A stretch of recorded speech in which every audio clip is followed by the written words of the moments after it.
So why on earth would anybody start YouTube at 60? It's as if your age automatically disqualifies you. But what if 60 is exactly the right time? Not to chase trends, but to create something useful, lasting and entirely your own. Let me show you why I'm here, why you might want to do it too. Now, I know most people my age would hesitate to start something like this. The tech can feel intimidating. You might wonder if anybody wants to hear from someone over 40 or 60 or 80 and, well, being honest, this is a platform where youth does dominate, but that is changing and it's changing fast. YouTube has started promoting a new style of video. There's a growing demand for grounded, thoughtful, real-world content delivered by people who've actually lived through the things they're talking about. People who have perspective, not just opinions. People who overall can talk authentically, and that's us. This isn't my first time on YouTube. I've already built another channel with over 80 videos on it. It was purely as a training ground, and I was talking about everything from professional reinvention to work and purpose later in life. But it taught me the basics, how to structure ideas, how to show up on camera consistently, how to do the hardware stuff, what's important and what definitely isn't, and also about how to keep going even when the numbers were, well, underwhelming. And that experience made one thing very clear. Building anything worthwhile takes time. That's why in terms of time frame, I've given myself 5 years, not 5 weeks, to develop this new channel. And that's a realistic window. Unless you've been in the business, we're newbies, and newbies take time to become good. Now let's get something else out of the way. The idea that you can go viral quickly. Yes, we've all seen the headlines. 64-year-old baker hits 200,000 subs in 3 months. Retired builder becomes YouTube sensation. Yeah, it does happen, but it's not normal.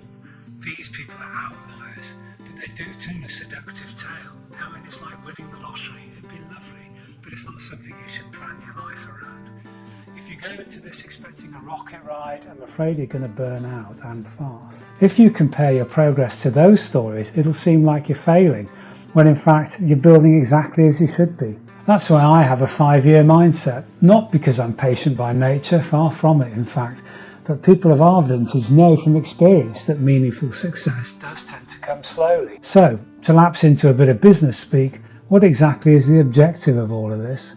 Well, yes, part of this is about sharing ideas, staying mentally sharp, staying engaged with the world, but there is another part too.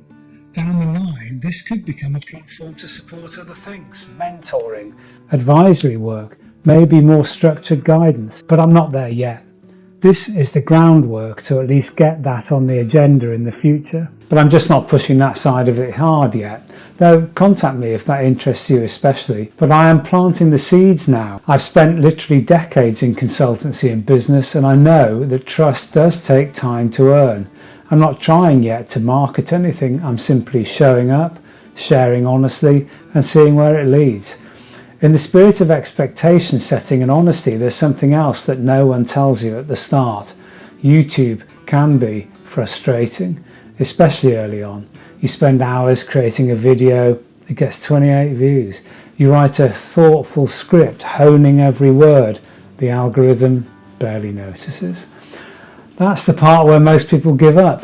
But if you expect it, prepare for it, it doesn't surprise you. And that's the edge you have later in life. You know how long things take to grow. You know how to persist when the novelty wears off. And you've learned how to work through disappointment. That maturity is one of our biggest assets on here. In fact, I'd argue that being 60 is a strategic advantage on a platform like this. No, really. Because what do most younger creators struggle with? Consistency, substance, depth, perspective. Just by having been on the planet for this long, we've gained those things by default. We've worked through decades of change. We've had to adapt again and again. We've built careers, run businesses, raised families, dealt with failure and found ways to bounce back. That lived experience gives us clarity, and clarity is what people are actually searching for online, even if they don't use exactly those words. A buzzword on YouTube currently is authenticity. Who can speak most authentically about things? people who've lived through them, obviously, and have real world experience. And another advantage, we do know how to play the long game. We know we're unlikely to go viral or blow up. We're trying to build something that lasts, and that mindset does keep you grounded. In my time on YouTube, which is about 18 months now, I've already gained a lot. I've got new skills in writing, editing, and really especially in storytelling. I've created a workflow that means I can get video done in a pretty short time now, probably about 25% of what it took at the beginning. I've had conversations with people who found something useful in what I said, and, maybe most importantly, I've got a real sense of purpose out of this. This thing can exist way into the future for me. YouTube isn't just a content platform, it's a place to clarify your voice, your message and your impact. Even if your audience is small at first, it still matters. And again, let's be honest, of course income is a factor. It's just that at this stage it's not the main one.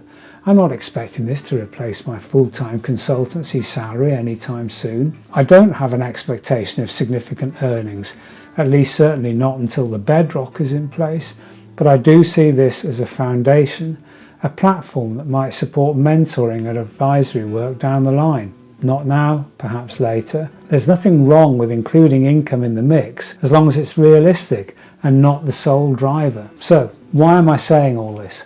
Because if you're over 40 or 60 or 80 and there's no upper limit, you've been thinking about starting something new maybe, well, this could be it. You already have what so many creators are trying to fake: wisdom, perspective, authenticity, something to actually say. Whether you're a teacher, business owner, a coach, tradesperson, caregiver, your experience does have value, and YouTube does give you a way to turn that into something tangible. So, yes, I'm on YouTube at 60, not because I'm chasing trends, not because I think it's easy, but because I believe it's worth building something. And what's more, I'm willing to do it in public. You can do the same. Don't aim to explode, aim to endure. Because 5 years from now, your future self will thank you for starting today. So, thanks for watching. And if you're on the same journey or thinking about it, subscribe. I'll be sharing more on late life strategy, income rethinks, and how to build this medium into something special. So keep an eye out for it, and I'll see you next time.